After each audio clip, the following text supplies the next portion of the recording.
for me to put it in there so that, you know, in 20 years time I'll remember that it was actually there. There's some speeches there which really establish the person that I am. Hopefully you might find that interesting, and I hope you stick around for the end, because it sort of shows the family commitment and also the take that everybody has on me, and I'm sure you'll find it a bit amusing if you hang around that long. But for the most part, you know, enjoy the video, and just watch here that Tracy and I are actually laminating down a 300 CSM. We then followed up with a 600 double bias on the entire bridge deck, and then I went in and did the chamfer panel and completed the job. And yeah, very, very happy with the result.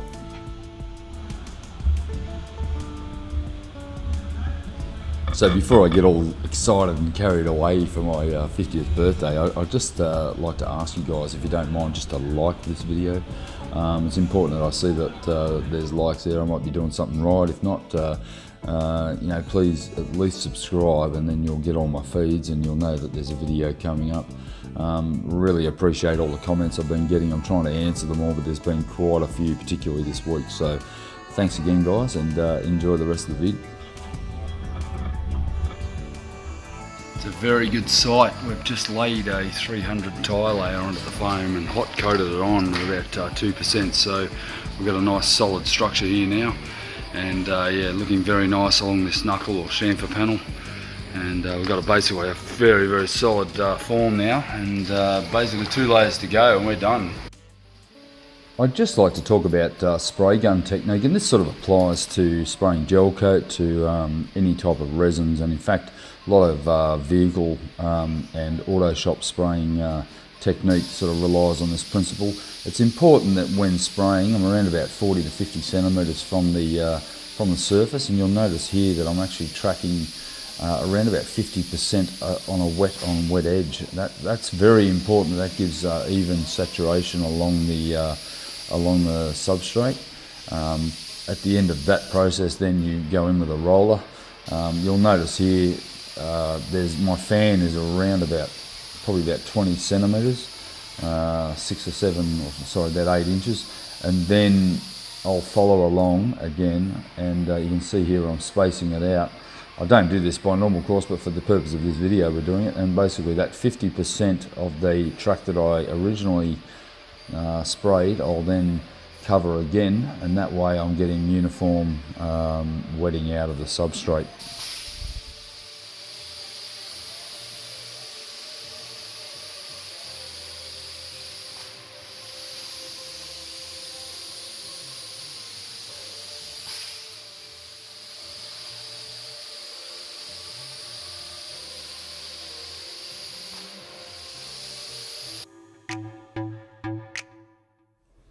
So in this time lapse, you can see that I've actually put the 600 double bias on dry. I found that was the best way to do this stuff, because it does actually conform to shapes quite well. The problem is if you don't put it on perfectly, you will get it all out of shape, and obviously you want the weave as straight as possible. But you'll also notice there's some overlaps there of around about 30 millimeters, and that's very important that you don't go any more than that. There's no point. Not interfering with the overlaps of the original schedule, and it all went down very nice and neatly, and ultimately the whole process for each chamfer panel probably took a couple of hours.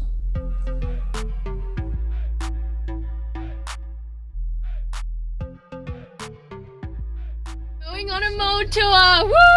Yay!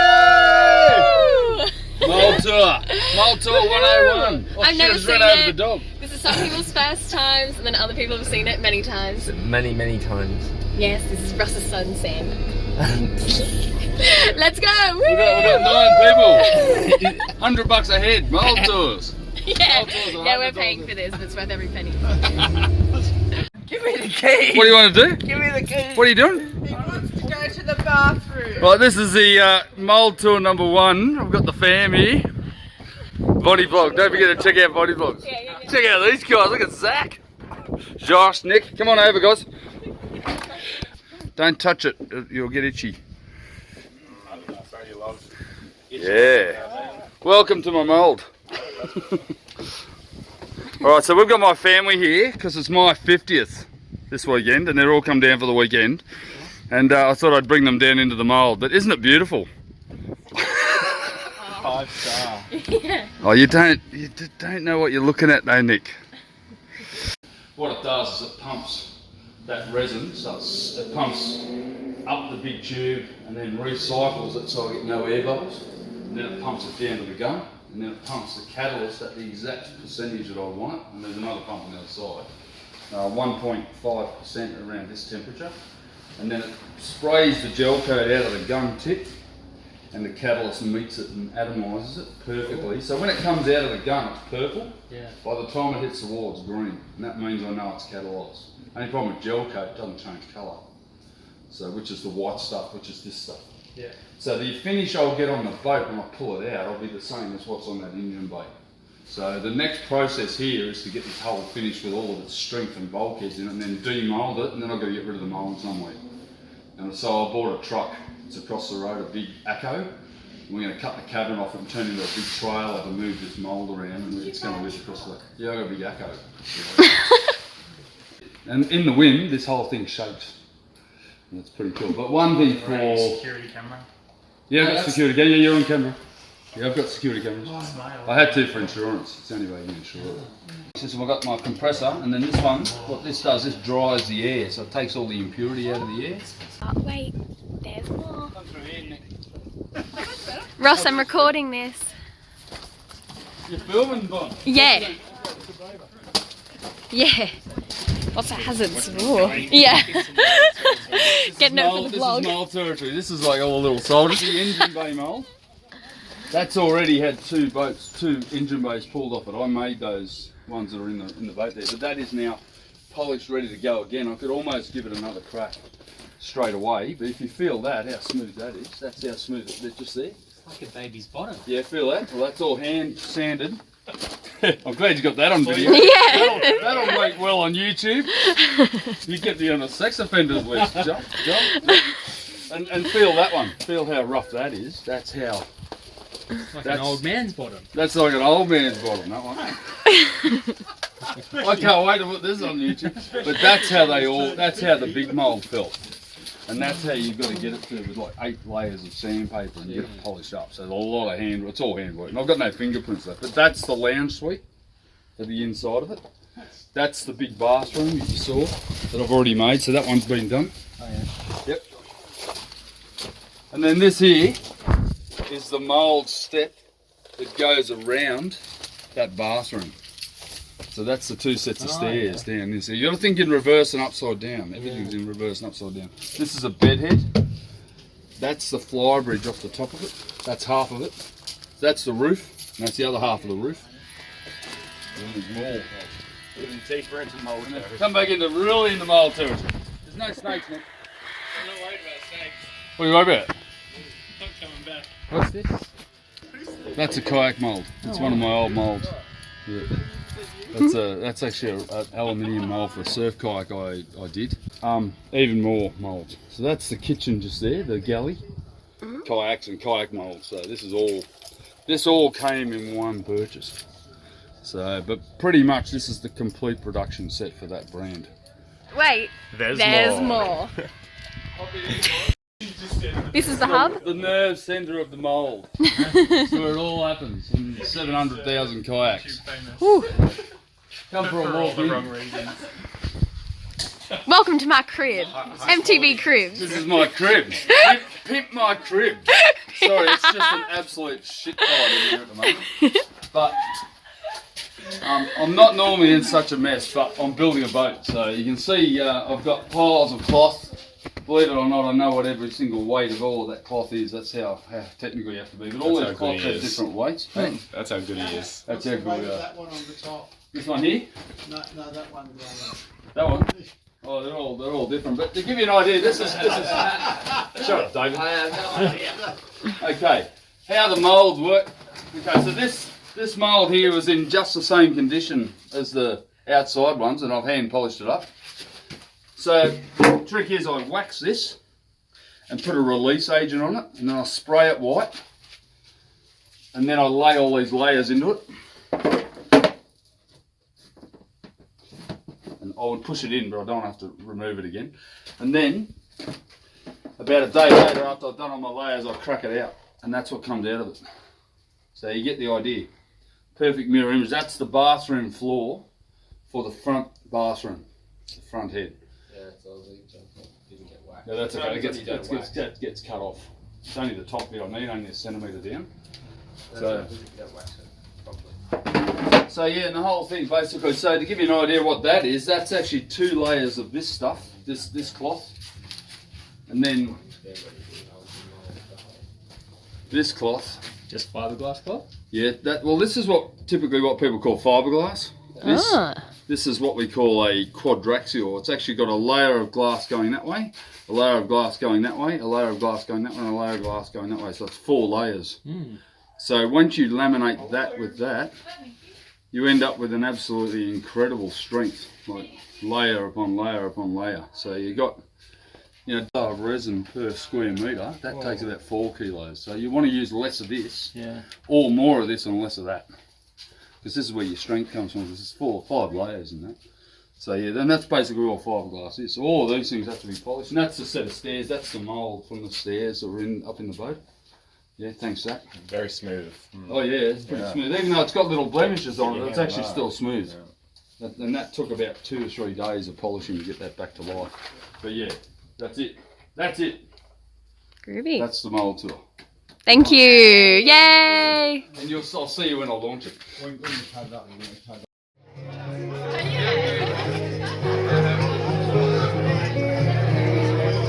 How good's this guitarist? I'm doing a video for our sisters in Europe.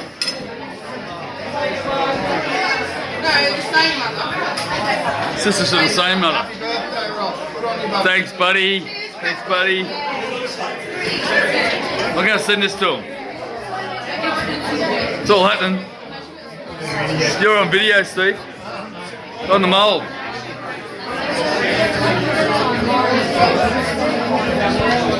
Ears, big ears.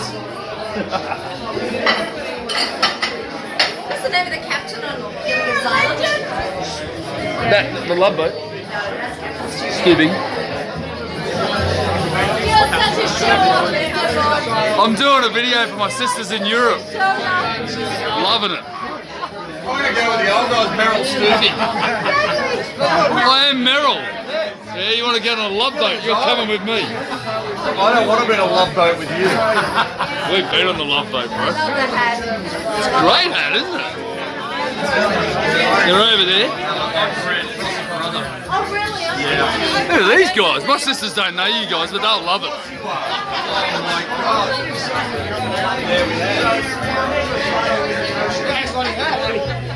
I love my hat. Yeah, give me a break, guys. I'm not good at talking, so you need to give me Ross is. I know. I know. This is why I'm not good at talking, because I never get the practice. I'm not going to speak on anybody else's behalf. I'll just speak on my behalf. I'm in trouble again. You're always in trouble. Hang on. Okay, so this is hard enough. Don't make it even worse. So, Ross's 50th birthday, obviously, is this year. It was our 25th wedding anniversary. Hey, so you are in trouble. Yeah. I guess when I was trying to think about a few features of Ross, it's no surprise. I think passion. Don't talk about that tonight. Passion. She said it was short. It will be short. See, everything's short tonight, right? So passion and commitment. Just as a little bit of history and just a minute or so, we met through the passion of diving. So Ross was embarrassingly my diving instructor, but at least we met for something we flow too. I'm not embarrassed about it, you got to meet something. Could have been alcohol. So that theme of the ocean has pretty much gone right through our life. The theme of passion has gone right through our family, our marriage, the kids, pretty much everything that we've done, that passion and the commitment has always been there from this guy, so I really appreciate that. And I guess that passion when we then went into kayaking. So once Sam was born, when diving really was too difficult to do with a 12-month-old, we went into kayaking because we could stick him in the back hatch and he came with us. So that made it nice Like and easy. R2D2, I was talking about He He did look like R2D2. So, and on the back of a mountain bike, anywhere we That's why he could loves find. kayaking so much. Ellen followed suit. She did the same thing. Neither of them had much of a choice, but I think they've probably been really lucky to live in Jervis Bay and have a pretty special life. That passion went into manufacturing of kites, and we polished our first mold together with John and Tracy and a few others and Sam, and that was the metal mold for That our was life on the first mold one. plastic surf kite, which is when I realised there was one passion I didn't have that Ross had, and that was the polishing of molds. So when he went to the Catamaran, I decided I'd go work while Ross polished the Catamaran. That was a pretty good deal, and I'll go selling it when it's finished. I guess a couple of people say, why did you let him buy it? Not that I was good, my choice to let him, but why did you support him in building the Catamaran? And I guess it never crossed my mind that you would never finish it. So it's just a reflection of who. Yeah, you got no choice now. Absolutely planned. Steve, you're involved. Where's your project? I am going to start with a definition because I think it's good to start with a definition. Brother. I am Ross's younger brother. That was confusing for some of you tonight. That is simply because he dyes his hair. We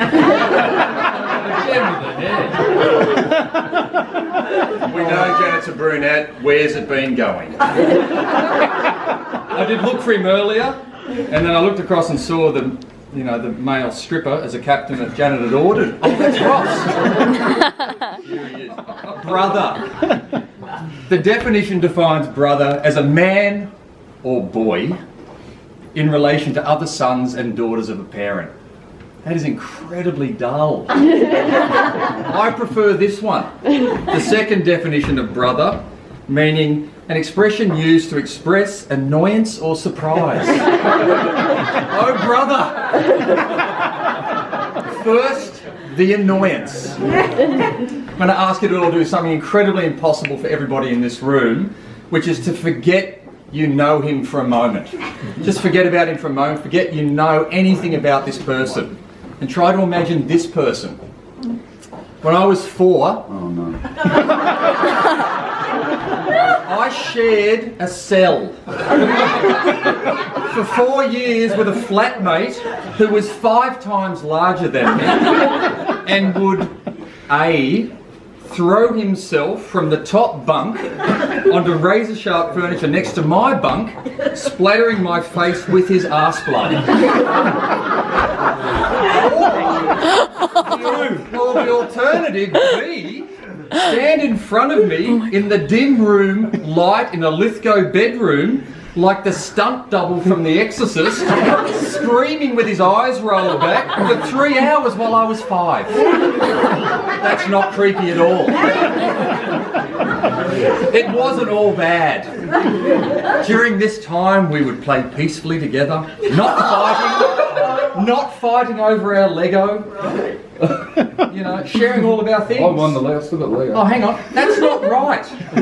We would chase one another with cricket bats, then throw large objects at one another's heads, and generally try not to be caught by Betty and Merv, who then would do exactly the same thing. They would chase us with cricket bats and throw large things at our heads. Parenting makes no sense. I'm going to jump a few years because when I was 17, I could rely on him to do the one thing that all brothers should do for their younger brothers. Find a girlfriend. No. No, he supplied me with underage alcohol, a bottle of whiskey, and delivered me without any instructions on how to use it. Thank you, Roscoe. The following year at 18, he did another loving act. He wrapped me lovingly around a telegraph pole at high speed in a car that he thought was tops, an awesome light blue Mazda 929 coupe on a wet Saturday afternoon on the Great Western Highway. That's about the time that I had handed him over to some of you people. So I'm going to jump ahead a little bit more because you've got all your own stories. I want to come to the second part of definition about the brother being, you know, annoyance and surprise. The surprise. And the surprise for me, to be really honest, was he met somebody as extraordinary as Janet. He had 2 extraordinary children in Sam and Ellen, who everybody here adores, all 3 of them, including you, Roscoe. And along the way, he has achieved some moderate success. He recently, as I'm sure you all know, has found limited internet fame. And someone has provided another definition for Ross. Ross means bloke. I think that was from a Canadian. I don't know that it counts. What Ross does not mean, however, is A, a man of few words, B, an underachiever, C, a person who keeps his thoughts to himself, D, someone who tells stories without exaggerating any facts whatsoever. Roscoe, you are right, Roscoe. I have always trusted you to pull me from the surf, and I always will. And I mean that in the most loving way. I know, and I genuinely mean that. I love you more than anything, and a brother, in the final definition, shares childhood memories and grown-up dreams. I love you.